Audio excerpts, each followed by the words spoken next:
ஒரு டேஸ்டியான அரைச்சி வச்ச மசாலா சிக்கன் கறி எப்படி பண்ணலான்னு பார்க்கலாமா?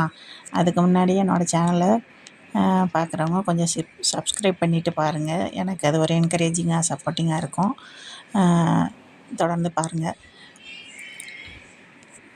இந்த சிக்கன் கறிக்கு முதல்ல கொஞ்சம் பட்டை, 4 ஏலக்காய், மிளகு, சீரகம், கொஞ்சம் தேங்காய், ஒரு அரை கிலோவுக்கு 6 வரமிளகாய், கசகசா, இஞ்சி, பூண்டு எல்லாம் சேர்த்து மிக்சியில் அரைச்சி வச்சுக்கோங்க. ஒரு கடாயில் எண்ணெய் விட்டு கொஞ்சம் பட்டை, கிராம்பு, ஏலக்காய் தாளிச்சுக்கோங்க. வெங்காயம், தக்காளி, இஞ்சி, பூண்டு அதிலே வதக்கிக்கோங்க. அதோட சிக்கனை கழுவி வச்சுருக்க சிக்கனை சேர்த்து நல்லா வதக்கிக்கோங்க. நல்லா வதங்கினோன்னே இந்த மசாலா அதில் சேர்த்து நல்லா வதக்கிக்கோங்க. வதங்கின பிறகு கொஞ்சம் தண்ணி சேர்த்து நல்லா கொதிக்க விட்டு இறக்குங்க. நல்லா கொதிக்க விட்டு வற்ற விட்டு கிரேவி பதம் வந்தோன்னே ஆஃப் பண்ணிக்கோங்க.